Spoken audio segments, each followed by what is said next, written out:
রাস্তা দিয়ে সূর্য আর তার দুই মেয়ে সোনা রূপা হাঁটতে হাঁটতে যেতে থাকে।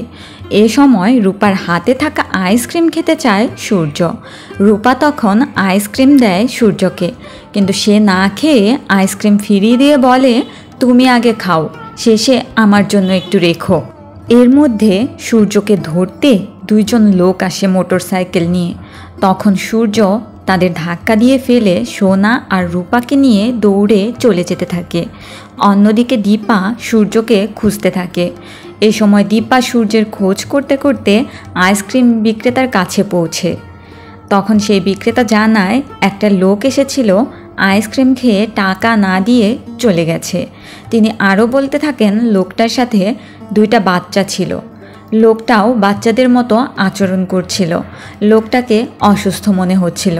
এ সময় আইসক্রিম বিক্রেতা দীপাকে আরও জানায় দুটো লোক তাদের ধরতে এসেছিল।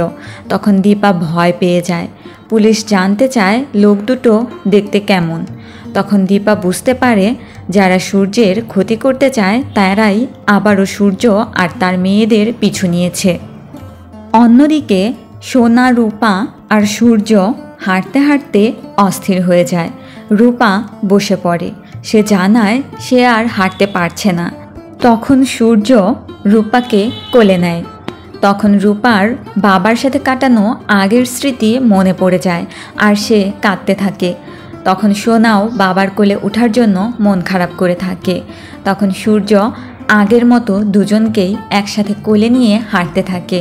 আবার অন্যদিকে দীপা দোকানদারদের কাছ থেকে জানতে পারে রূপা এক দোকান থেকে আঙ্গুর চুরি করে নিয়ে গেছে। তখন দীপা ভাবে রূপা তো কখনো খিদে পেলেও কারো কাছে কিছু চায় না, সে কেন আঙ্গুর চুরি করলো। এরপর সে দেখতে পায় রাস্তায় যাওয়ার পথে রূপা একটা করে আঙুর ফেলে রেখে গেছে, যাতে তার মা তাদের খুঁজতে এলে সহজেই তাদের খুঁজে বের করতে পারে। দীপা বুঝতে পেরে যায়, সেই পথ ধরে সূর্য আর তার মেয়েদের খুঁজতে থাকে। অন্যদিকে সূর্যকে ধরতে লোক দুটো আবারও চলে আসে। তখন সোনা রূপা বলতে থাকে, আমাদের তাড়াতাড়ি নামাও, আমাদের কোলে নিয়ে পালাতে পারবে না। তখন সূর্য তাদের কোল থেকে নামিয়ে দৌড়াতে থাকে। অন্যদিকে দীপাও আঙ্গুর খুঁজতে খুঁজতে ছুটতে থাকে। পথে দেখে লোক দুটোর বাইক রাস্তায় পড়ে রয়েছে। তখন দীপা বুঝে যায় এখানেই হয়তো লোক দুটো সূর্যকে ধরার চেষ্টা করেছিল। অন্যদিকে সূর্য আর সোনারূপা দৌড়াতে দৌড়াতে একটি খাবারের দোকানে প্রবেশ করে। সেখানে গিয়ে লুকিয়ে পড়ে।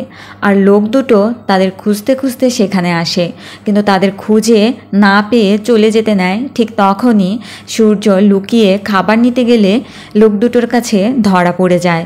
দীপা দেখে আঙুরের থোকাটা এক জায়গায় পড়ে আছে। এরপর সবাই অস্থির হয়ে পড়ে, এক একজন এক এক দিকে খুঁজতে শুরু করে। অন্যদিকে সূর্য লোক দুটোর হাত থেকে নিজেকে বাঁচানোর জন্য লোক দুটোর মাথায় খাবার দাবার ঢেলে দেয়। বালতি মাথায় বসিয়ে দিয়ে একাকার অবস্থা করে ফেলে। হয়তো আগামী পর্বে আমরা দেখতে পাবো দীপা সূর্য আর তার মেয়েদের খুঁজে পেয়েছে আর পুলিশ লোক দুটোকে ধরতে পেরেছে। বিনোদনের আরও আপডেট পেতে স্টার বাংলা গল্পে